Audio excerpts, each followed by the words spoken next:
Hey guys, LevelCap here. Today we're going to be doing a first impressions video of the PC version, emphasis on PC version, of the Call of Duty Black Ops 3 Multiplayer. Now, I don't really want to focus on the console aspect of this game because I think Call of Duty has been built around the console platform for a long time. I feel like a lot of the problems that the PC platform is having don't exist on the console platform, and I believe that the console game is probably worthy of a lot of the high reviews that it's receiving. And before we can start talking about the gameplay and the balance and the flow, the actual design of the game, we have to address some glaring technical problems that are huge aspects of the PC version of the game.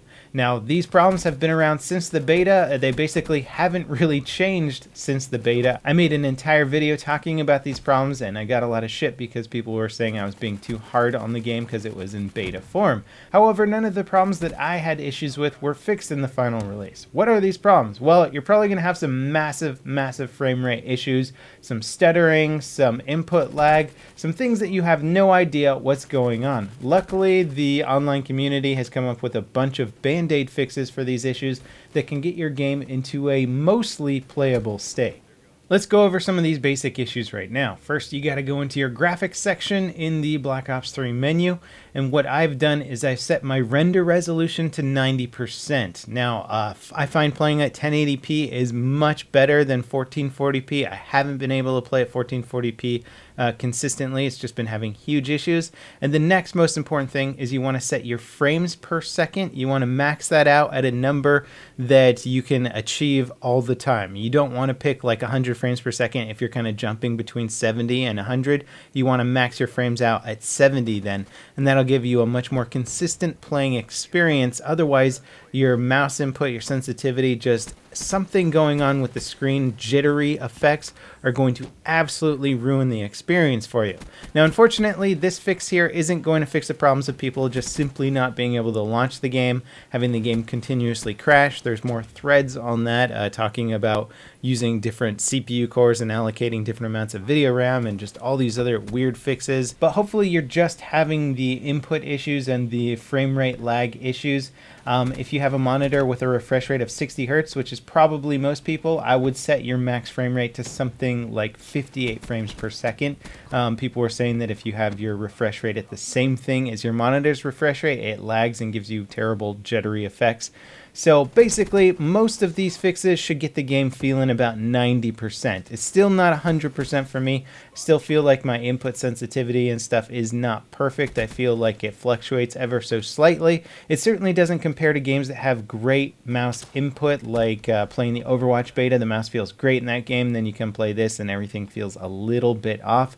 These are my main issues with the PC version of Call of Duty Black Ops, because if I want to sink myself into a game, if I want to really take something seriously, I have to have good mouse controls, and this game feels like it's a weird, convoluted console port with just bad mouse controls, and they got to get their technical problems fixed because the underlying game itself is actually pretty fun. It's certainly an arena shooter. I'm not going to say it's like the most tactical, coolest shooter ever. It's fast-paced and totally crazy, but it's actually pretty good at being fast-paced and totally crazy. It's certainly not Call of Duty 4 Modern Warfare. Even though that game was fast-paced in many ways, you now have a huge new vertical ability. I know they tried to tone it down from Advanced Warfare, but your jump jets in this still give you a lot of mobility freedom that you wouldn't have in a traditional shooter, and the maps kind of change up because of that. There is a little bit of verticality, not as much as there was in Advanced Warfare, but just the speed of everything, the movement of players, it generally speaking creates these really fast, crazy moments, and if you're not constantly moving forward, chances are you're going to get shot in the back, because that just seems to be the nature of the game right now. You can't really slow peek corners as much as you would like to. It's really more about like running, sprinting, sliding, jumping, and shooting accurately and hopefully killing the guy before they kill you. It's certainly not going to emphasize tactical movements with teammates where you're covering the left corner and they're covering the right corner and you slowly push up and peek the angles in an efficient, effective way. It's more like just run through the door as fast as possible, throw a grenade, activate your super gravity spike ability that just blasts everybody in the area, and that's okay. Call of Duty has for a long time been going in a much faster paced direction. It seems to be what the fan base wants, I guess, or at least it's selling games So that's fine. It's okay to make an arena shooter. I guess it just depends on what you're actually looking for from the Call of Duty franchise. If you're looking for something that plays out like Modern Warfare, this is not it. If you're looking for something that plays like a hybrid between Modern Warfare and Unreal Tournament, this is much closer to that. Things that I really do appreciate about this game and other Call of Duty games is that they've standardized their map design to a formula now. So it really comes down to a pacing where you can expect the same kind of pacing on pretty much any map that you play. It might change up a little bit, but basically there's the same amount of lanes, the same amount of points. There might be a few more long distance engagement points on one map versus another, but for the most part it gives you a very standardized feeling for the gameplay. You still need to learn the maps and still need to like learn all the choke points and the little campy spots and stuff like that, but it gives you a nice, solid, consistent experience that you don't get with a lot of other shooters. And coming from a Battlefield background, this is certainly something that I appreciate, just because you never know what you're going to get with a Battlefield map. Sometimes it could be total chaos, or it could play out really well in balance because there's different player counts, the lanes are crazy and super open, and they're just going for a totally realistic look, where Call of Duty knows it's a game. They try and make it look realistic and cool, but at the same time it's sort of like playing in a battle amusement park. It's all set up for combat. Everything's designed very meticulously and around the combat itself, and that's something that I really like. That was for weapon balance. It didn't take long for me to really start favoring some of the really high rate of fire PDWs. Some of the guns have way more recoil or way less recoil. It's a weird feeling in Call of Duty, but it seems like the more you play with a gun, the more unlocks you get, and then the more you can reduce the recoil. But at the beginning, I pretty much hate the recoil on all weapons. And I don't know if the recoil on PC is specifically designed for PC, if it's any different than console. There's still some elements that feel like, hey, this recoil is a little bit much for PC gaming, or like it doesn't make a lot of sense. And I feel like auto aim probably still compensates for a lot of the weapon balance and the weapon mechanics that we experience in the PC game mode, sort of like the flinch mechanic being a bit over the top in beta. I don't know if it's the same as it was in beta now.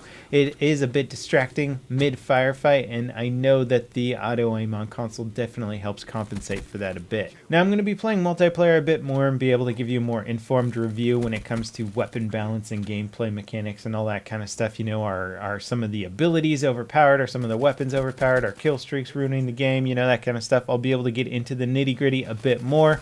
But until then, I still feel like some of the underlying engine issues with that mouse sensitivity are reason enough to not buy the game if you are a hardcore PC shooter fan. I mean, it's just at the point where it's like, why is this an issue? Why should I have to go through all of these band-aid fixes just to get the game into a playable state? The game doesn't look good on my computer. I'm running it at a resolution that is not native to the monitor, so you get a lot of weird pixelation and just ugly imagery, and this is something that I shouldn't have to deal with on a AAA PC title. So if these things sound like they would be issues for you or ruin your gameplay experience, then I would recommend holding off on this title, and frankly should hold off on PC sales until they get the Call of Duty franchise up to PC standards. I appreciate the big push from Treyarch to try and make this a PC friendly game, especially with the mod support announcement. That's really great news, and it's cool that they're trying, but these underlying fundamental issues are more important than that. And unless they can nail down mouse sensitivity and frame rate fluctuation, it's never really going to be a good PC game. So they gotta fix the underlying issues, and then we can talk about all of the cool topical stuff. As always, guys, thanks for watching, and I'll see you next time. This is LevelCap signing off.